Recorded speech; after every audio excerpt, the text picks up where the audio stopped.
La noche caía pesada sobre Culiacán, Sinaloa, como siempre lo hacía en octubre. Las calles del centro bullían con la actividad habitual. Vendedores ambulantes cerrando sus puestos, taxistas buscando el último pasaje del día y en las esquinas grupos de jóvenes conversando mientras el olor a tacos al pastor impregnaba el aire húmedo. Nadie prestaba atención al Ford Explorer plateado que avanzaba despacio por la avenida Insurgentes, sus ventanas polarizadas ocultando a los ocupantes que observaban cada detalle de la calle con precisión milimétrica.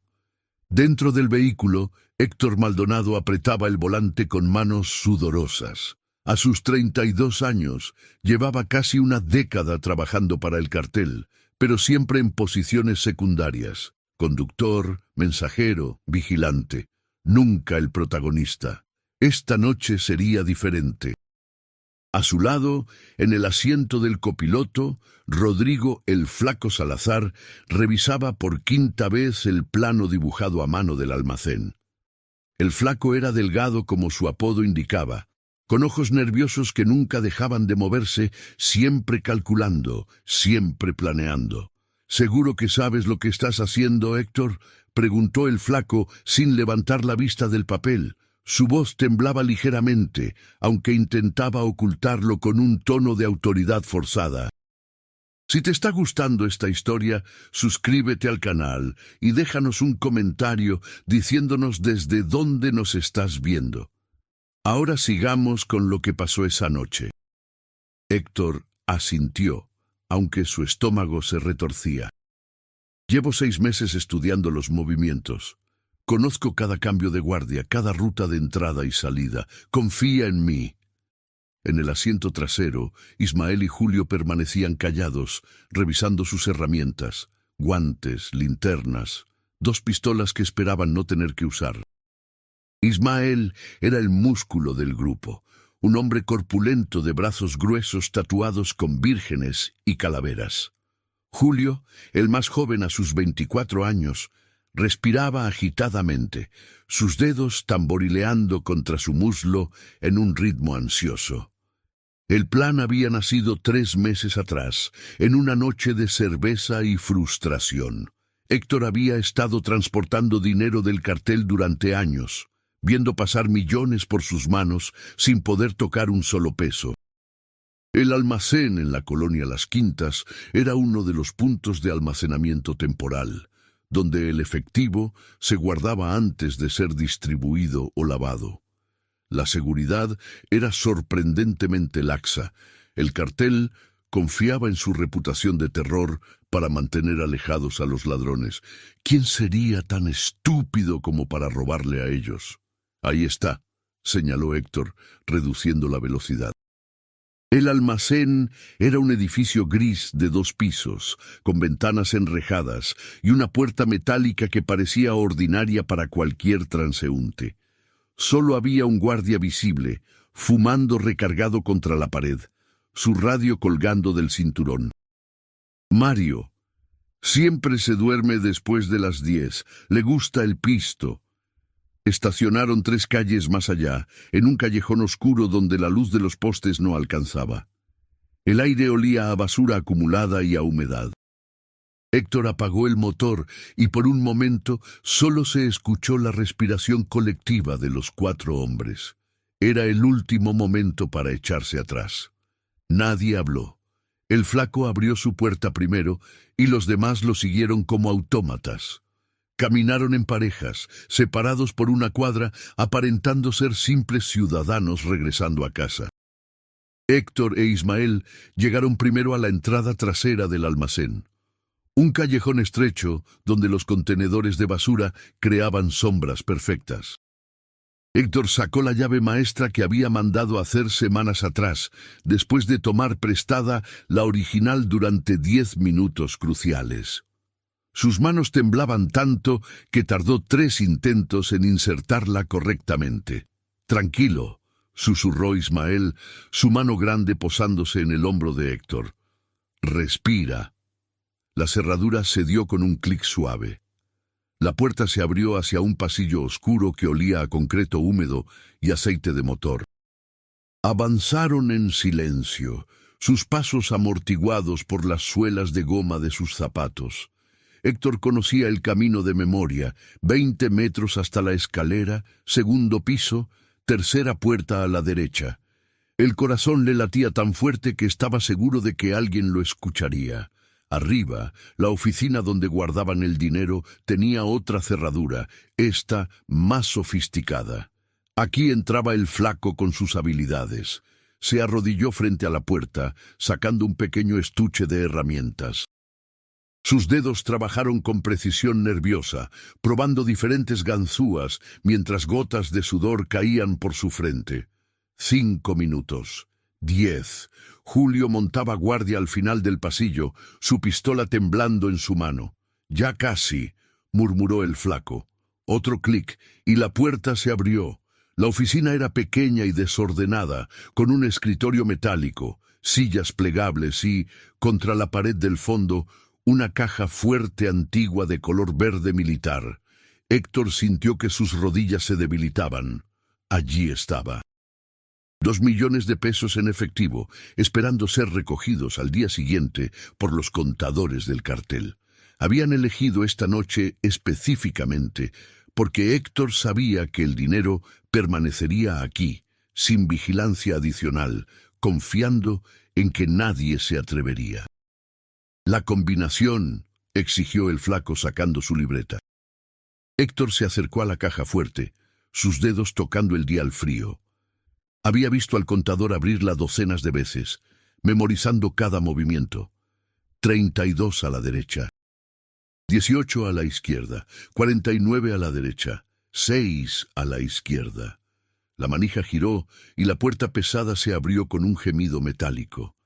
Dentro, apilados en fajos ordenados, estaban los billetes. Cientos, 500, 1000. Más dinero del que cualquiera de ellos había visto junto en su vida. Por un momento, los 4 hombres simplemente se quedaron mirando, hipnotizados por la visión de su futuro cambiado. Luego Ismael rompió el hechizo, sacando las bolsas de lona que habían traído. «Rápido, tenemos 15 minutos antes del cambio de guardia». Trabajaron con frenesí controlado, llenando las bolsas hasta que pesaban tanto que apenas podían cargarlas. Héctor revisó la oficina, asegurándose de no dejar nada que pudiera delatar su identidad. El flaco cerró la caja fuerte, aunque era inútil. Para la mañana todos sabrían que había sido un trabajo interno, pero para entonces ellos ya estarían lejos. La salida fue más rápida que la entrada. Corrieron por el pasillo, bajaron las escaleras de 2 en 2, salieron por la puerta trasera que dejaron entreabierta. El guardia de la entrada seguía en su posición, ajeno a lo que acababa de suceder metros detrás de él. Llegaron al Explorer jadeando, arrojando las bolsas en la cajuela antes de saltar dentro.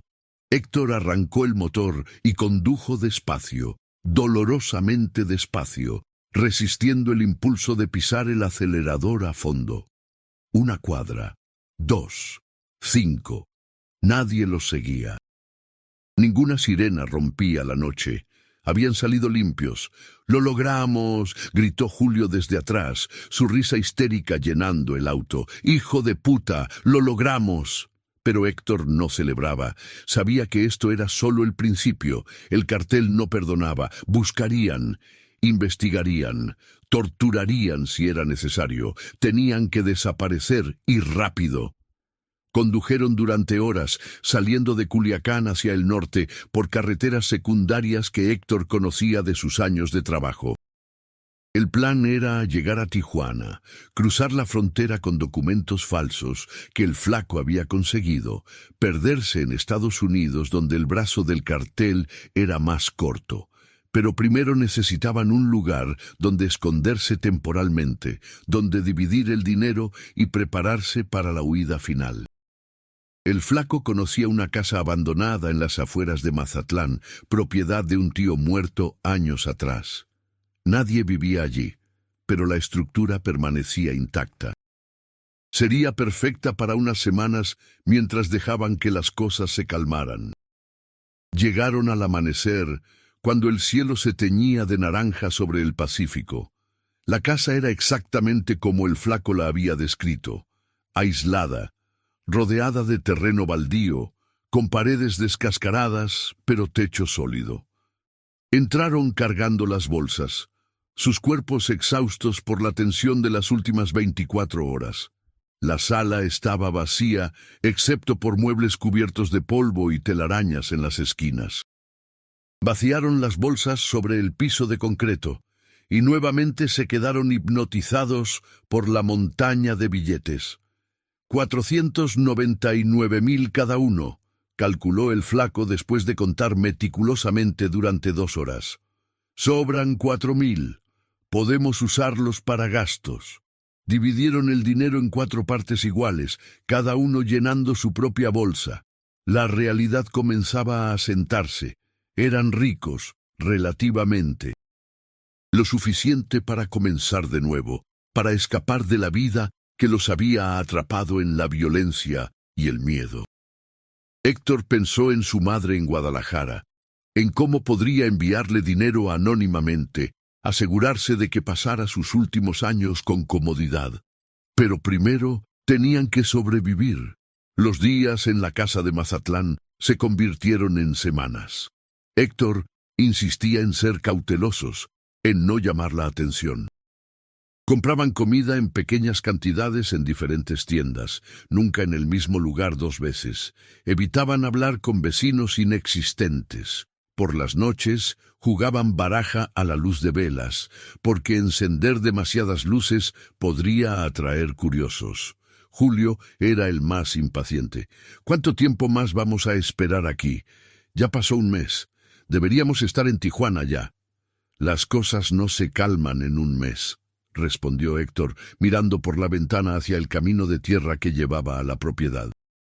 El cartel está buscando. He visto las noticias. Encontraron a 2 tipos que pensaron que podían robarles el mes pasado. Los colgaron de un puente. El flaco se estremeció. No eran nosotros. No hay manera de que sepan quiénes fuimos. Pero Héctor no estaba tan seguro. Había sido cuidadoso, pero suficientemente cuidadoso. ¿Alguna cámara que no vio? ¿Algún testigo que pasó desapercibido? El miedo era una serpiente que se enroscaba más apretado cada día alrededor de su pecho. La paranoia comenzó a dividir al grupo. Ismael bebía cada vez más, diciendo que era la única forma de dormir. Julio hablaba de irse solo, tomar su parte y arriesgarse. El flaco contaba y recontaba su dinero obsesivamente, como si temiera que los billetes desaparecieran. Héctor trataba de mantener la calma, de ser la voz de la razón, pero incluso él sentía que la casa se volvía más pequeña cada día, una trampa cerrándose. La discusión explotó una noche de lluvia. Julio había salido durante el día contra las órdenes de Héctor y regresó borracho con una mujer que había conocido en un bar de la ciudad. —¿Estás loco? —gritó Héctor empujando a Julio contra la pared. —¿Trajiste a alguien aquí? ¿Sabes lo que has hecho? La mujer asustada trató de irse, pero el flaco bloqueó la puerta. —No puede salir, ya vio demasiado. —No he visto nada —protestó ella, sus ojos grandes de terror. —Solo vine porque Julio dijo que tenía una fiesta. —Déjenme ir, por favor. Ismael sacó su pistola y Héctor supo que todo estaba desmoronándose. —Guarda eso, no vamos a matar a nadie, no somos asesinos. —¿Entonces qué hacemos? —preguntó el flaco. —Si la dejamos ir, irá directo a la policía. Héctor miró a la mujer, vio el pánico real en su rostro y tomó una decisión. —Podemos irnos. Ahora, tomar nuestro dinero y separarnos, cada quien por su cuenta. Es más difícil encontrarnos si no estamos juntos. No fue una decisión unánime, pero era la única que tenía sentido. Dejaron a la mujer encerrada en un cuarto con comida y agua, prometiendo que alguien vendría a liberarla en la mañana. Cada uno tomó su bolsa, Dividieron el coche y el dinero de gastos y se dispersaron en diferentes direcciones cuando la lluvia arreció. Héctor condujo hacia el este, hacia Durango, con un plan vago de llegar a la Ciudad de México y perderse en sus 20 millones de habitantes. El flaco fue al norte como habían planeado originalmente. Ismael dijo que iría al sur, a Oaxaca. Julio simplemente desapareció en la noche. Durante 6 meses, Héctor vivió como fantasma. Se cambió el nombre a Roberto Fuentes, alquiló un departamento pequeño en la colonia Narvarte, trabajó en construcción, pagando con efectivo. Nunca gastaba demasiado de una vez, nunca llamaba la atención. Dormía poco, siempre esperando el golpe en la puerta que significaría que lo habían encontrado. Las noticias sobre el robo se desvanecieron de los titulares. El cartel, presumiblemente, había perdido interés o simplemente tenía problemas más grandes de qué preocuparse. Héctor comenzó a creer que tal vez, solo tal vez, se habían salido con la suya. Entonces, una tarde de abril, mientras veía televisión en su departamento, apareció el reporte. Imágenes aéreas de una casa en Mazatlán, acordonada con cinta amarilla de la policía. Cuerpos siendo sacados en bolsas negras. Y un primer plano devastador. Montañas de billetes siendo cargados en camionetas oficiales. Autoridades descubrieron hoy una casa que contenía casi 2 millones de pesos en efectivo, decía la reportera, su voz emocionada. 3 hombres fueron encontrados muertos en el interior, aparentemente víctimas de una ejecución relacionada con el crimen organizado. La investigación continúa. El control remoto cayó de las manos de Héctor. Reconoció la casa en la pantalla. Reconoció los cuerpos, aunque no mostraron sus rostros. El flaco, Ismael, Julio, todos muertos. Y el dinero, su dinero, el dinero que habían arriesgado todo para robar, simplemente estaba allí, esperando ser encontrado. Tardó días en armar la historia. Julio debió regresar a la casa, pensando que era segura. Llamó a los otros, o tal vez el cartel había rastreado a uno de ellos, seguido hasta la ubicación, esperado hasta que estuvieran todos juntos. Los detalles no importaban. El resultado era el mismo. Estaban muertos, y su gran plan, su robo perfecto, había terminado en tragedia. Héctor debería haber sentido alivio. Era el único sobreviviente, el único que todavía tenía su parte del dinero escondida bajo las tablas del piso de su departamento, pero lo que sentía era vacío. Pasaron los meses, luego años. Héctor vivió su vida tranquila como Roberto Fuentes, trabajador de construcción. Nunca gastó mucho del dinero robado, solo lo suficiente para vivir cómodamente, pero no llamar la atención. La mayor parte permaneció escondida, intocada, como recordatorio de lo que había hecho y lo que había costado. Enviaba dinero anónimo a su madre regularmente, pequeñas cantidades que ella asumía venían de un hijo trabajador. Nunca visitó, nunca llamó. Era más seguro que ella lo creyera muerto o desaparecido que arriesgarse a llevar peligro a su puerta. En el 10º aniversario del robo, Héctor se sentó en su pequeño balcón, mirando la ciudad extenderse ante él. Había envejecido más de lo que 10 años justificaban. Arrugas profundas alrededor de sus ojos, cabello gris prematuro, una mirada cansada que nunca descansaba completamente. Pensó en aquella noche en Culiacán, en cómo todo había parecido tan simple. Robar el dinero, escapar, vivir mejor. Ninguno de ellos había considerado realmente el costo. No el riesgo de ser atrapados, sino el peso de vivir con lo que habían hecho. El miedo constante, la soledad de no poder confiar en nadie, la culpa de saber que sus compañeros estaban muertos mientras él seguía vivo. El dinero todavía estaba bajo las tablas, 499,000 pesos que ahora parecían tan insignificantes. No valían las vidas perdidas, no valían los años vividos en sombras, no valían la persona en la que se había convertido. Héctor consideró entregarse, confesar todo a las autoridades, pero sabía que sería inútil. El caso estaba cerrado, los responsables estaban muertos, y él estaba condenado a vivir con su libertad, una prisión más efectiva que cualquier celda. La ciudad continuaba su ritmo frenético abajo, millones de personas viviendo sus vidas ajenas al hombre en el balcón que había robado 2 millones y descubierto que el precio de la libertad era demasiado alto para pagarlo. Héctor tomó su café frío, mirando cómo el sol se ponía sobre el Valle de México, y se preguntó si alguna vez había existido un momento en que podría haber elegido diferente, un punto donde la historia podría haber cambiado. Pero sabía la verdad. Desde el momento en que abrió esa caja fuerte, su destino estaba sellado. El robo que nadie descubrió se había convertido en el secreto que nadie buscaba, y Héctor Maldonado, ahora Roberto Fuentes, vivió el resto de sus días sabiendo que el crimen perfecto era el castigo perfecto. Los años siguientes se difuminaron en una rutina monótona. Roberto Fuentes, el nombre que Héctor había adoptado, se convirtió en una figura común en la colonia Narvarte. Los vecinos lo saludaban cordialmente en la calle, conocían su cara, pero no su historia. Trabajaba duro, pagaba su renta puntualmente y nunca causaba problemas. Era el tipo de hombre que la gente olvida instantáneamente después de verlo. Pero la invisibilidad tenía su precio. Héctor no podía formar relaciones reales. Cada vez que alguien intentaba acercarse, conocer su historia, hacer preguntas sobre su familia o de dónde venía, él construía muros.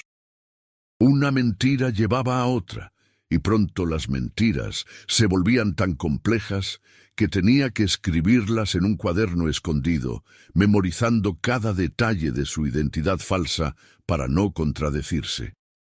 Hubo momentos de debilidad. Una mujer llamada Patricia trabajaba en la taquería donde Héctor desayunaba cada sábado.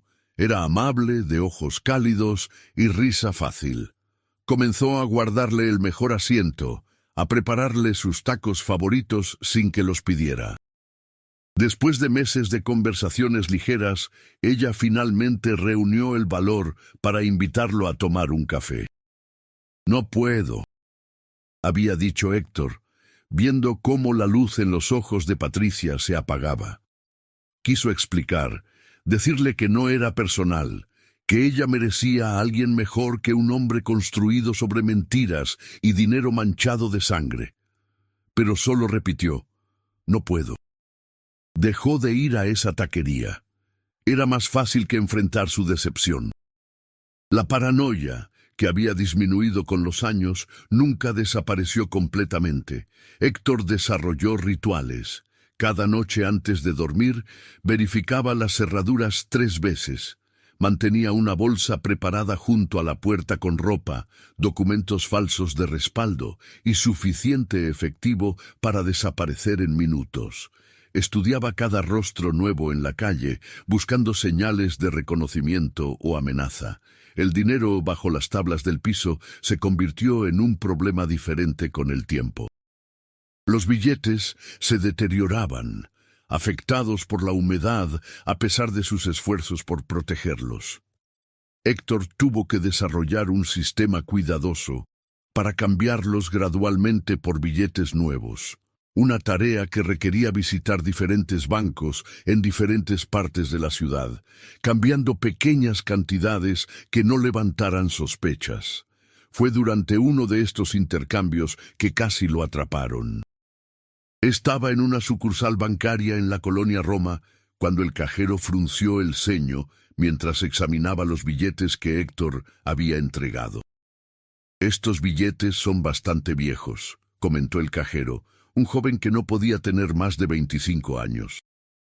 «¿De dónde los sacó?». El corazón de Héctor se aceleró, pero mantuvo su expresión neutral. Herencia de mi padre. Los guardó durante años. Ya sabe cómo es la gente mayor, no confían en los bancos. El cajero asintió, aceptando la explicación, pero llamó a un supervisor. Héctor consideró correr, pero eso solo llamaría más la atención. Esperó, sudando bajo su camisa, mientras el supervisor revisaba los billetes bajo una luz especial, verificando marcas de seguridad que habían cambiado en la última década. Todo parece estar en orden, finalmente dijo el supervisor, devolviendo el dinero. Solo tenemos que ser cuidadosos con billetes tan antiguos. Muchas falsificaciones en circulación. Héctor salió del banco con las piernas temblando. Esa noche quemó la mitad del dinero restante en el lavabo de su baño, viendo cómo las llamas consumían los billetes que habían costado 3 vidas. Era demasiado arriesgado seguir intentando cambiarlos. Mejor destruirlos que arriesgarse a ser atrapado. Los años continuaron su marcha inexorable. Héctor cumplió 40, luego 45. Su cuerpo comenzó a resentir el trabajo físico de la construcción. Dolores en la espalda que no desaparecían, rodillas que crujían al subir escaleras, manos callosas que temblaban en las mañanas frías. Pensaba a menudo en sus antiguos compañeros, el flaco con sus cálculos obsesivos, Ismael y su risa ruidosa, incluso Julio con su imprudencia que finalmente los había condenado a todos. ¿Cómo serían sus vidas si hubieran tomado decisiones diferentes? Si hubieran esperado más, si nunca hubieran regresado a esa casa maldita en Mazatlán.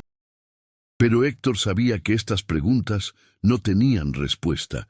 El pasado era inalterable y el futuro era solo más de lo mismo.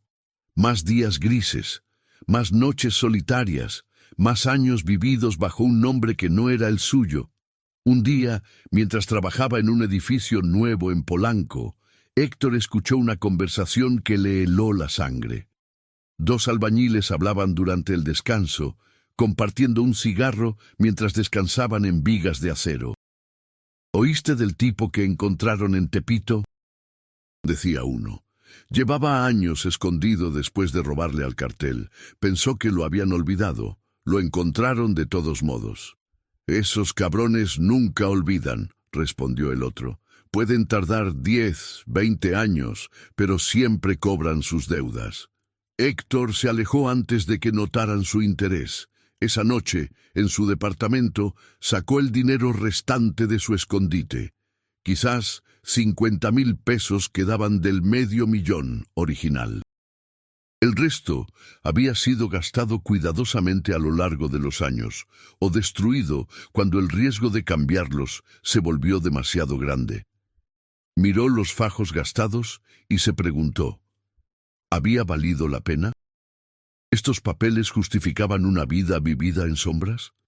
La respuesta era obvia, pero admitirla en voz alta significaba confrontar la magnitud de su error. Guardó el dinero nuevamente, pero esta vez no bajo las tablas. Lo metió en una mochila junto con su documentación falsa.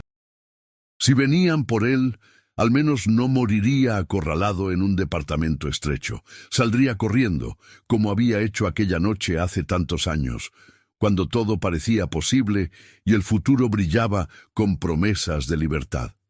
Pero nadie vino. Las semanas se convirtieron en meses, los meses en más años, y gradualmente Héctor comenzó a comprender una verdad devastadora. El cartel no venía por él no porque lo hubieran olvidado, sino porque ya no importaba. Era una nota al pie en su historia, un ladrón menor que había robado una suma insignificante para su imperio. El castigo ya había sido administrado con las muertes de sus compañeros. El último superviviente no valía el esfuerzo. Esta realización debería haberlo llenado de alivio. En cambio, lo llenó de amargura. Ni siquiera era lo suficientemente importante para vengar. Su gran robo, el acto definitorio de su vida, era irrelevante para todos, excepto para él. Héctor cumplió 50 años en un día gris de octubre. 13 años después del robo. No hubo celebración, ningún pastel, ningún amigo para brindar. Compró una cerveza en la tienda de la esquina y la bebió solo en su balcón, observando la ciudad que lo había tragado y escupido como a millones antes que él. El dinero seguía en la mochila. Ya casi no lo tocaba. ¿Para qué? No tenía nada en que gastarlo que no revelara su secreto. No tenía nadie con quien compartirlo. Se había convertido en un símbolo abstracto de todo lo que había perdido.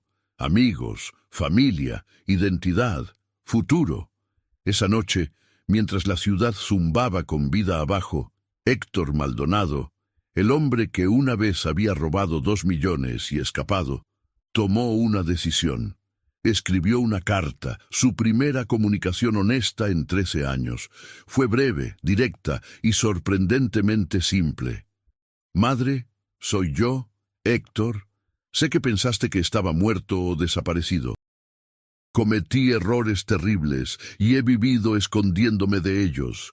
Pero quiero que sepas que siempre pensé en ti, que el dinero que recibiste todos estos años vino de mí, y que a pesar de todo lo que hice mal, nunca dejé de quererte. No puedo regresar, no puedo explicar, pero necesitaba que supieras que tu hijo, aunque imperfecto y tonto, siempre te amó.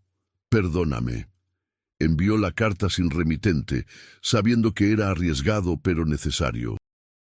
Algunas deudas no podían quedar sin pagar, algunos fantasmas no podían dejarse sin exorcizar. El resto del dinero, los últimos 50,000 pesos que representaban su gran crimen, Héctor lo donó anónimamente.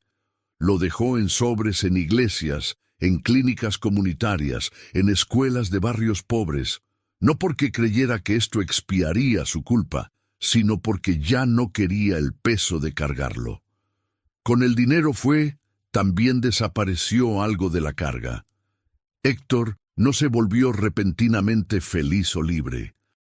Los años de paranoia habían dejado cicatrices demasiado profundas, pero encontró algo parecido a la paz, pequeño, frágil, pero real. Comenzó a permitirse pequeños lujos que antes consideraba demasiado arriesgados. Conversaciones con vecinos que duraban más de 30 segundos. Comidas en restaurantes donde alguna vez temió ser reconocido. Incluso visitó Chapultepec un domingo, caminando entre las familias y los vendedores ambulantes como cualquier otro chilango, disfrutando su día libre. No era la vida que había imaginado cuando abrió esa caja fuerte hace tantos años. No era la vida de riqueza y libertad que había justificado el robo en su mente. Era solo una vida, pequeña, limitada, construida sobre mentiras pero vivida con una honestidad tardía que le daba un sabor agridulce. Héctor nunca supo si su madre recibió la carta, si la leyó, si la entendió. Nunca intentó contactarla nuevamente. Algunos puentes, una vez quemados, no pueden ser reconstruidos, y forzarlo solo causaría más dolor. Pero en las noches, cuando la soledad apretaba demasiado fuerte, Héctor se permitía imaginar que ella había leído sus palabras, que de alguna forma pequeña habían traído consuelo. Era una mentira que se contaba a sí mismo. Pero después de tantos años de mentiras, esta era la única que lo hacía sentir más humano que monstruo. Los años finales de Héctor Maldonado fueron vividos en una paz inquieta. Nunca fue completamente libre, nunca completamente seguro, pero había aprendido a vivir con el peso de sus elecciones, y en esa aceptación encontró algo que se parecía a la redención, aunque sabía que ese era un lujo que nunca merecería completamente. La ciudad lo había tragado, y en su anonimato masivo le había dado la única gracia posible, la oportunidad de existir, imperfecto y roto, pero existir de todos modos. El sol se ponía sobre la Ciudad de México mientras Héctor, ahora con 55 años, miraba desde su balcón por última vez. Su cuerpo, cansado por décadas de trabajo físico y estrés constante, finalmente le estaba cobrando su precio. Los médicos habían usado palabras como cardiopatía y deterioro progresivo, pero Héctor sabía la verdad más simple. Estaba muriendo de la misma enfermedad que había matado a sus compañeros años atrás. Solo que más lentamente, más dolorosamente, en cuotas que el destino cobraba día tras día. Pensó en escribir otra carta, un testamento final, una confesión completa que pudiera limpiar su conciencia antes del final. ¿Pero para quién? No había nadie esperando sus palabras, nadie que quisiera o necesitara sus verdades tardías. Roberto Fuentes moriría tan anónimamente como había vivido, y quizás eso era lo apropiado. Esa noche, mientras México continuaba su ritmo frenético ajeno a su drama personal, Héctor cerró los ojos por última vez, llevándose consigo el secreto del robo que nadie descubrió hasta que fue demasiado tarde, hasta que solo quedaba una casa con dinero y cuerpos, una historia de ambición y consecuencias que nunca tendría un final satisfactorio. Porque algunas historias no terminan, solo se detienen.